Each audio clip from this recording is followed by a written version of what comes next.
Hi, Doug. Hi, Benjamin. I have a question for you. How's glass made? That's a great question. It's funny, right?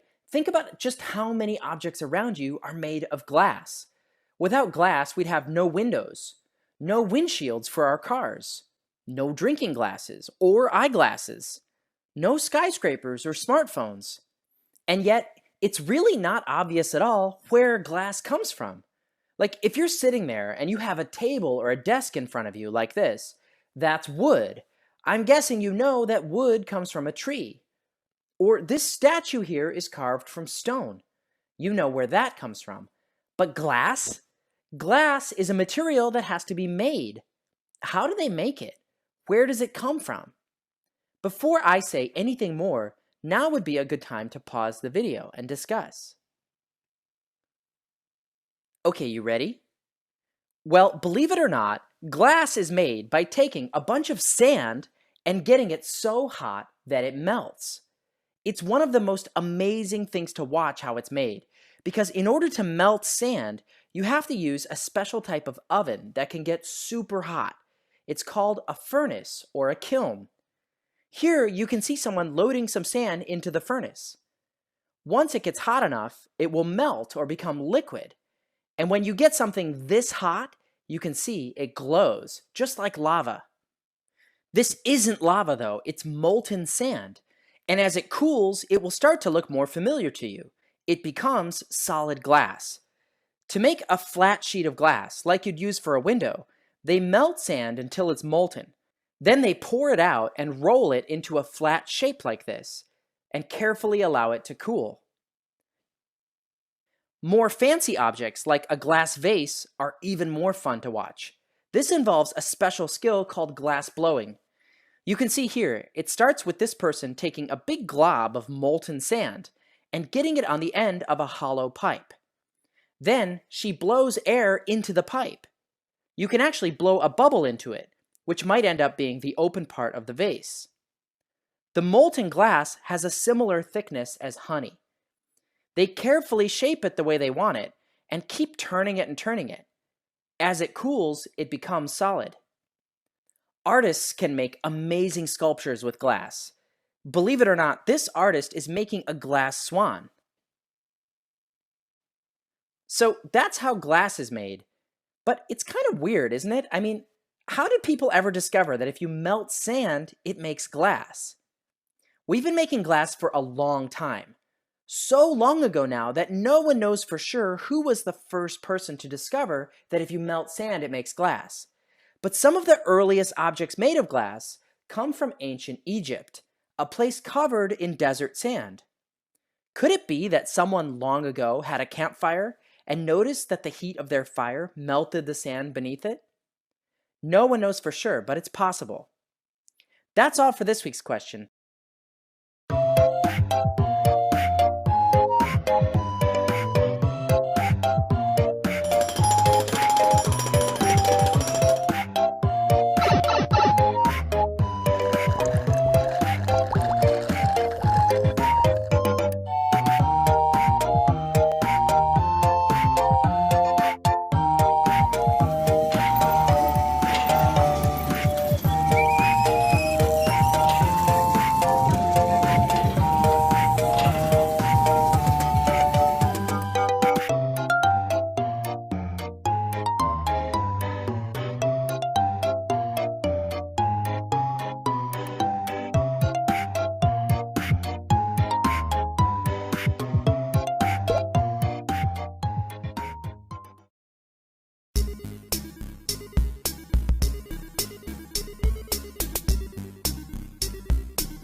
Our topic for today is states of matter. Matter is made of particles. It exists in 3 states, namely solid, liquid, and gas. The different states of matter are due to the different arrangement of particles of matter. In solid state, the particles of matter are very close to each other. So, the particles hold each other very tightly. That is, there is a strong force of attraction between them. As a result, solids have a definite shape and volume.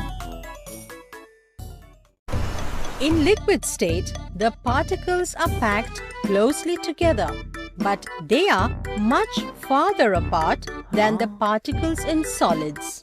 And so, the force of attraction is weaker than it is in solids. Therefore, liquids have a definite volume, but they do not have a definite shape. They take up the shape of the container in which they are kept.